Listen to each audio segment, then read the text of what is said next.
పార్టీలు అతీతంగా వైఎస్ఆర్ లేదు, టీడీపీ లేదు, అందరు పార్టీ సంబంధించి ఇక్కడ సమావేశం అవడం జరిగింది. అంత అవాస్తవం.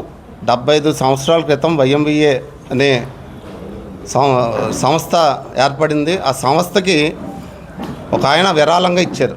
ఆ పక్కన స్థలం వాస్తు ప్రకారంగా వాస్తుకి విరుద్ధంగా ఉందని కొంచెం మేము ఆ రోజు పెద్దలు కట్టకపోవడం జరిగింది. అదే వైఎంవిఏకి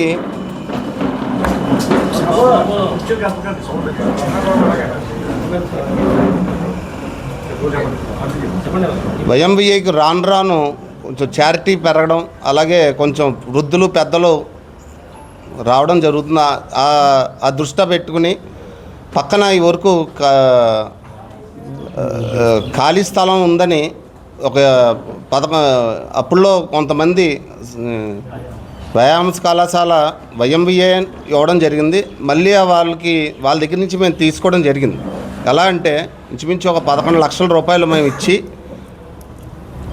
వాళ్ళ దగ్గర మా పెద్దలు శివరామ సుబ్రహ్మణ్యం గారు ఆధ్వర్యంలో తీసుకోవడం జరిగింది. వాళ్ళు మనస్ఫూర్తిగానే మాకు ఇవ్వడం కూడా జరిగింది. అది లిఫ్ట్ పెట్టడం, అలాగే లిఫ్ట్ కూడా ప్రారంభించడం జరిగింది. లిఫ్ట్ పూర్తి సందర్భంగా కొంతమంది దళారులు వచ్చి అది మాదే అని చెప్పడం జరుగుతుంది. కానీ అదంతా వాస్తవం. చెప్పినట్టుగా 70 సంవత్సరాల క్రితం వైఎంవిఏ స్థాపించడం జరిగింది. అలాగే వాళ్ళు ఎవరో వారు కామాక్షమ్మ గారు వాళ్ళు డొనేషన్ ఇవ్వడం జరిగింది.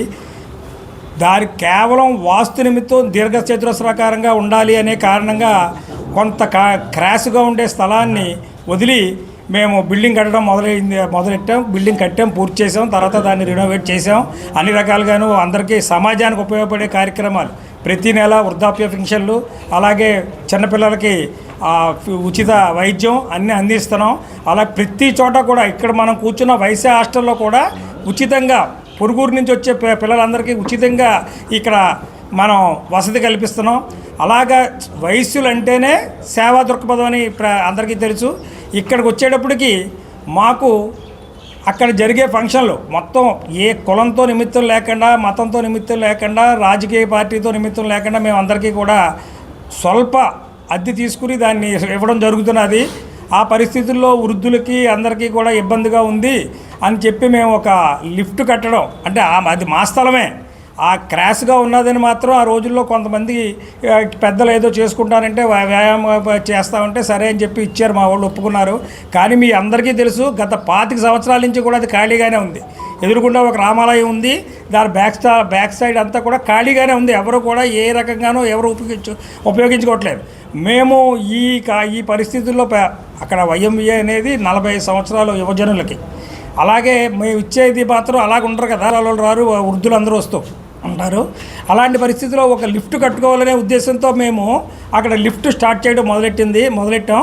లిఫ్ట్ మొదలుపెట్టిన తర్వాత మరి ఎవరికి ఏ రకమైన దురుద్దేశాలు వచ్చినాయో మాకు తెలీదు. మమ్మల్ని అడ్డుకోవడానికి గత వారం 15 రోజుల నుంచి చాలా ఇబ్బందులు పెడుతున్నారు. ఈ ఇబ్బందులన్నింటినీ శివరామ సుబ్రహ్మణ్యం గారు, మా పెద్దలు అందరూ కలిసి సాల్వ్ చేయడానికి ప్రయత్నించి సాల్వ్ చేశారు. వాళ్ళకి ఏదో తృణోపణం ఇవ్వాల్సి వస్తే అదన్నీ పూర్తి చేసిన తర్వాత కూడా కొంతమంది ఊర్లో పెద్ద మనుషులు మమ్మల్ని అడ్డుకోవడానికి ప్రయత్నించి రకరకాలుగా మమ్మల్ని ఇబ్బందులు పెట్టడానికి ప్రయత్నిస్తున్నారు. ఈ ఇబ్బందులు కనుక వాళ్ళు అదే కంటిన్యూషన్ చేస్తే మేము అందరం సంఘటితంగానే ఉంటాం. ఎవరో కూడా మేము ఎవరి జోలికి వెళ్ళాం. కానీ మా జోలికి మాత్రం వచ్చారంటే మాత్రం మేము ఎవరిని ఊరుకోము. ఎట్టి పరిస్థితుల్లోనే సరే, ఎలాగైనా సరే దాన్ని మేము ఖండిస్తాం. అందరం సంఘటితంగా అక్కడికి వచ్చి నిలబడతాం. అవసరమైతే ఏ రకమైన దీక్షలు చేయడానికైనా మేము సిద్ధంగా ఉన్నాం. మేము అక్కడ లిఫ్ట్ కట్టి తీరుతాం. అది మాకు మా గురించి ఉపయోగం కాదు, మొత్తం అక్కడ ఉపయోగించుకునే ప్రతి ఒక్క వ్యక్తికి లిఫ్ట్ అనేది ఉపయోగపడుతుంది. ఆ చిన్న సదుపాయం చేయకపోతే అక్కడ వచ్చిన ప్రజలు చాలా ఇబ్బంది పడుతున్నారు. అక్కడ మెట్లెక్కి పైకి రావడానికి, వాళ్ళు సంతోషంగా కాలం గడపడానికి చాలా ఇబ్బందులు పడుతున్నారు. ఎవరిని డబ్బులు అడగలే. మేము అక్కడ మా కులంతో సంబంధించిన మనుషుల దగ్గర నుంచే మేము వసూలు చేసి మేము కడుతున్నాం. ఎవరిని రూపాయలు అడగడం కానీ, మేము లేకపోతే ఎక్కడి నుంచో లేదా గవర్నమెంట్ దగ్గర నుంచో ఇంకో చోట నుంచో ఇంకో రోజు నుంచో డబ్బులు తీసుకోవడం కానీ జరిగింది ఏమీ లేదు. మా సొంత రూపాయలతో ప్రజలకి ఉపయోగపడేలాగా ప్రజలకి సౌకర్యార్థం మేము చేస్తున్న పనులకి కొంతమంది నాయకులు అడ్డుపడుతున్నారు. ఆ అడ్డు మేము ఎలా తొలగించుకోవాలో మా పెద్దలందరికీ బాగా తెలుసు. మేము ఖచ్చితంగా దాన్ని వ్యతిరేకిస్తున్నాం.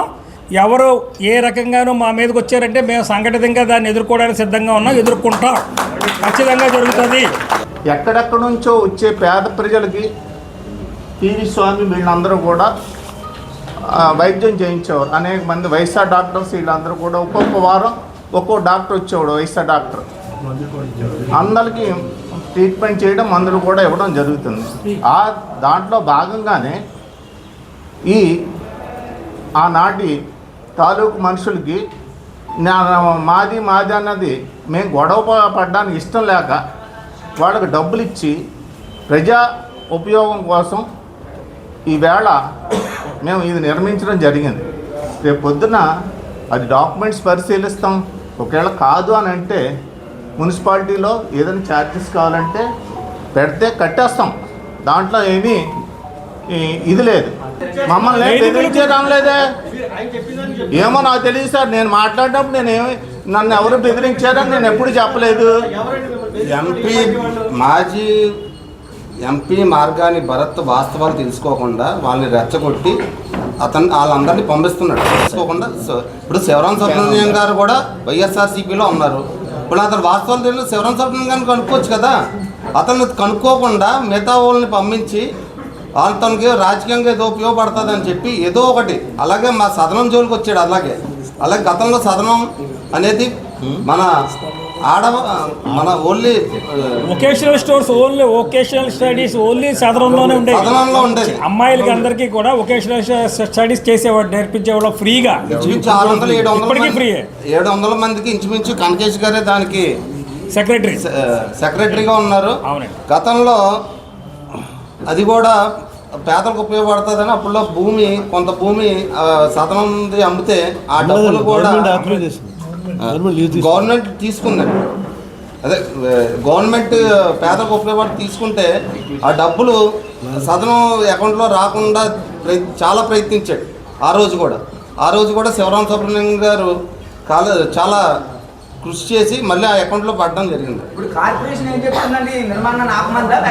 కార్పొరేషన్ అంతా పరిశీలించి ఒకసారి ఏదండి, మేము ఎవరిది వీలుంటే ఎవరిది ఇది ఉంటే మేము స్వచ్ఛందంగా ఖచ్చితంగా మీరు మున్సిపాలిటీలో మీరు ఎలా చేయమంటే అలా చేస్తాం. కలెక్టర్ ఏదండి అదే అదే కదా సార్ పరిశీలిస్తాను. ఇంచుమించు 80 సంవత్సరాలు కదా, అది పరిశీలిస్తా అన్నారు. జోలికి వస్తున్నాడని ఇప్పుడు ప్రశ్నిస్తే మళ్ళీ ఆయన 2 కోట్లు డెఫర్మేషన్ ఇచ్చారు. తవరాజా గారు వైఎంవీఏ ఎక్స్ ప్రెసిడెంట్, మళ్ళీ ఇప్పుడు సెక్రటరీ గారు, ఛాంబర్ చైర్మన్ తవరాజా గారు. అంటే అతనికి ఏంటంటే వయసుల మీద ఎందుకు అంత కోపం? అతను అక్కడ పుట్టి పెరగలేదా? వైఎంవీఏ చరిత్ర తెలియదా అతనికి? వైఎంవీఏ గురించి వాళ్ళ నాన్నగారికి అతనికి వాళ్ళ తాతగారు అక్కడే ఉన్నారు. చరిత్ర తెలియదా అతనికి? తెలుసు కదా. అదే అన్ని తెలుసుండి కావాలని అతను పొలిటికల్ కెరియర్ పెంచుకోవడానికి వయసుల మీద జరుగుతున్న దాడి. రోజుల క్రితం ఏమైందంటే ఇలా మమ్మల్ని ఇబ్బంది పెడుతున్నారని గ్రూప్లో పెడితే వెంటనే మనోడు వేరే వాళ్ళతో స్పందించాడు. నా దగ్గరకు వచ్చారు. నాకు వచ్చిన తర్వాత నేను ఏమి చేయలేము. మరి నీ దగ్గరకు వచ్చినప్పుడు శివరాం సుబ్రహ్మణ్యం గారు ఫోన్ చేయాలి కదా. వాళ్ళు లేదంటే ఇప్పుడు శివరాం సుబ్రహ్మణ్యం గారికి ఒక పేరు వస్తుంది, లిఫ్ట్ కడితే ఎమ్మెల్యే గారి పేరు వస్తుంది. ఆ పేరు రాకూడదని ఈ మార్గాన్ని భరత్ చేసే పనులు ఇవన్నీ. అది